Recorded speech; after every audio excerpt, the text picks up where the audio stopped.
Today, rock history's biggest what-ifs, Stevie Ray Vaughan, Hendrix, the Beatles, and more, music documentary. Rock history is full of legends, but it's also full of silence. The songs never written, the albums never recorded, the reunions that never happened. In this music documentary, we're exploring the biggest what-ifs in classic rock history. The lost albums we'll never hear, the bands cut short by tragedy, and the rock stars who died before their best work. From Stevie Ray Vaughan's sober genius to Jimi Hendrix's jazz fusion masterpiece with Miles Davis, from Andrew Wood's grunge butterfly effect to the Beatles reunion that almost was. These are the stories of the music that almost was.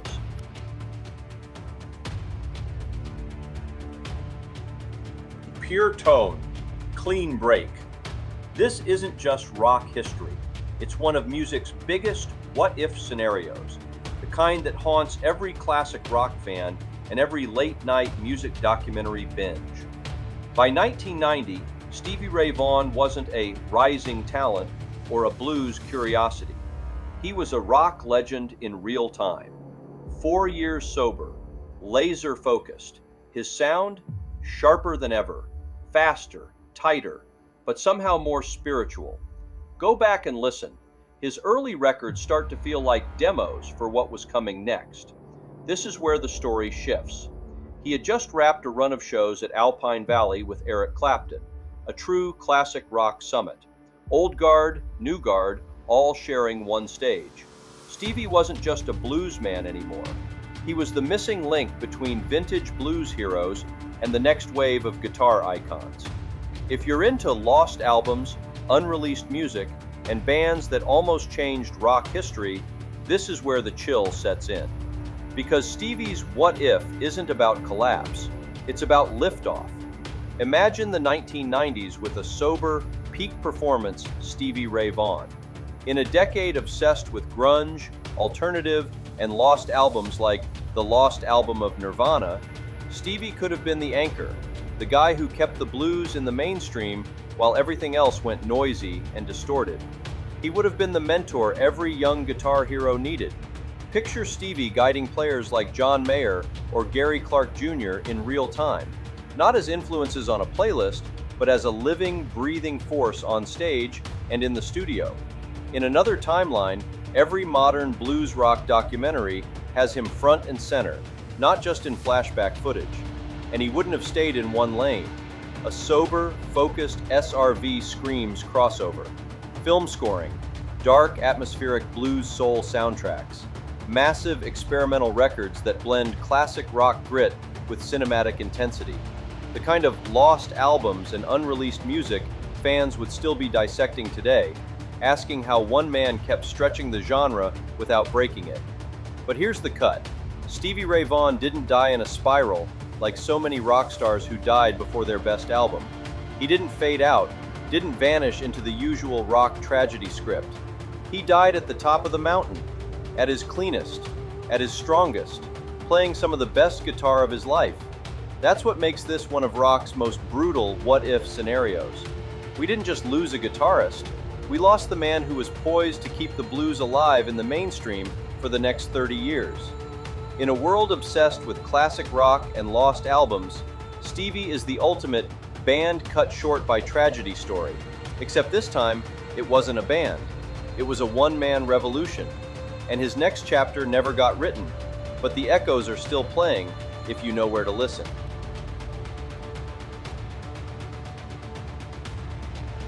Rock history. Alternate timelines. This is the kind of classic rock story that belongs in every great music documentary about lost albums and rock legends. One of those music's biggest what-if scenarios that feels too wild to be real. Before Pearl Jam, there was Mother Love Bone. And before the world obsessed over Eddie Vedder, Seattle was locked in on one name, Andrew Wood. He wasn't just a singer, he was a spectacle. A glam-soaked preacher dropped into the rainy alleys of the Pacific Northwest, equal parts Freddie Mercury showmanship and Seattle grit. In a city about to give birth to grunge, he was the glowing outlier. By 1990, Mother Love Bone looked like one of those bands that almost changed rock history. The industry had them circled in red, the chosen one of Seattle.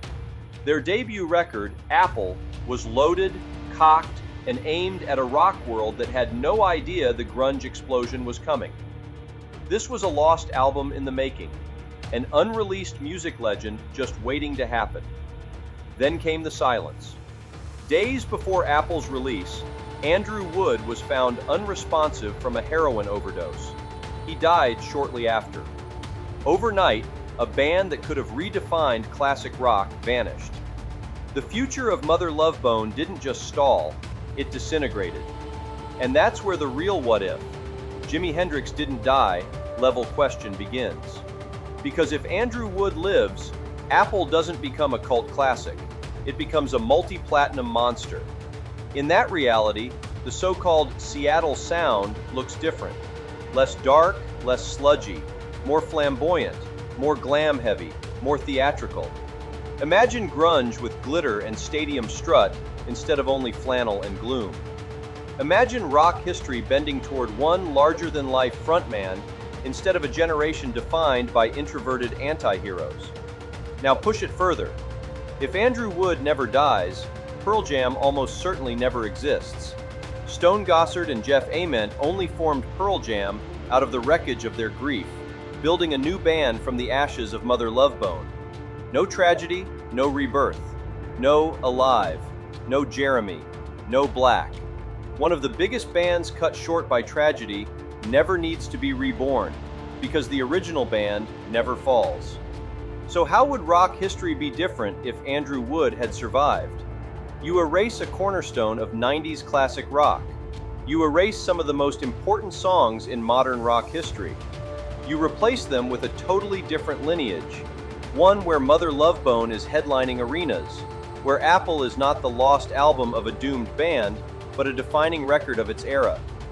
Andrew Wood was 1 week away from stepping into rock legend status for real.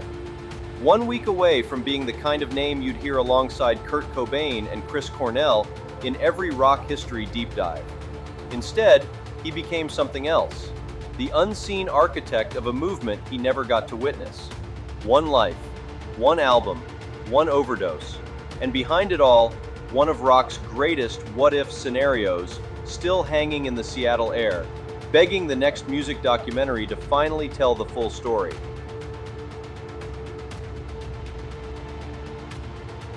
Two legends, one question. Rock history is full of music's biggest what-if scenarios, but this one sits at the top of the list of bands that almost changed rock history, even though it was just two men and one lost album that never got made. Jimi Hendrix and Miles Davis, the masterpiece that stayed in the dark. By 1970, the so-called rock legend Wild Man was done playing the cliché. Hendrix was tired of being the classic rock poster child with flaming guitars and smashed amps, tired of the three-piece power trio Prison, tired of being locked into the same sound while rock history moved in circles around him. He wanted more. He was reaching for a new kind of sound, something deeper, stranger, more dangerous, the kind of sound you only hear in the shadows of lost albums and unreleased music, a sound that could have split classic rock wide open and changed how rock history would be different if just one session had happened. And that's where Miles walked in.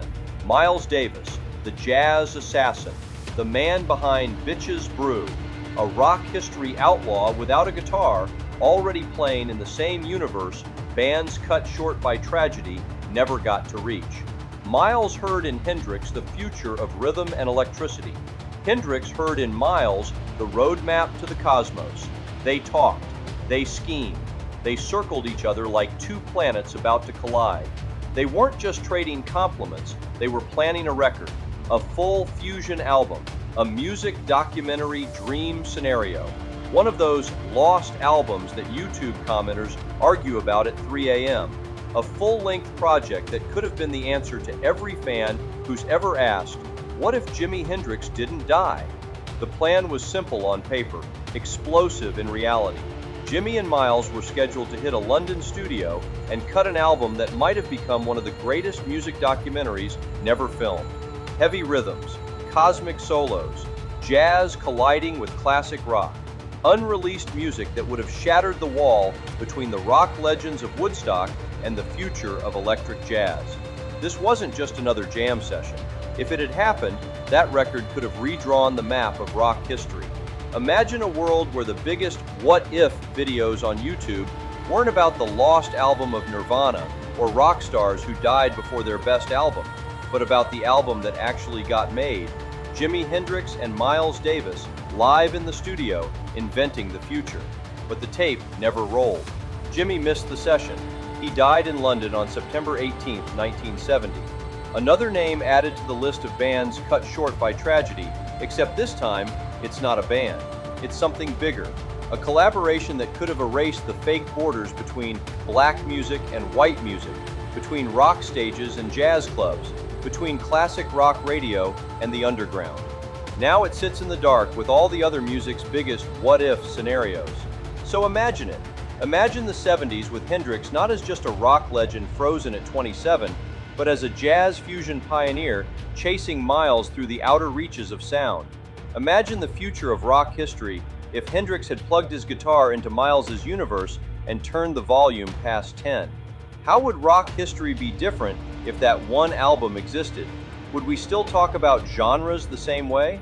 Would the greatest lost albums and unreleased music lists even look the same? Would rock stars who died before their best albums still haunt us the way they do? If Hendrix had survived long enough to prove a second act was possible? One missed session, one silent reel of tape, one question that keeps echoing like a feedback loop through every classic rock fan, every music documentary, every late-night playlist. What would the 70s have sounded like if Jimi had stayed to finish the song? And if that record hadn't stayed in the dark, what else in rock history might have changed with it?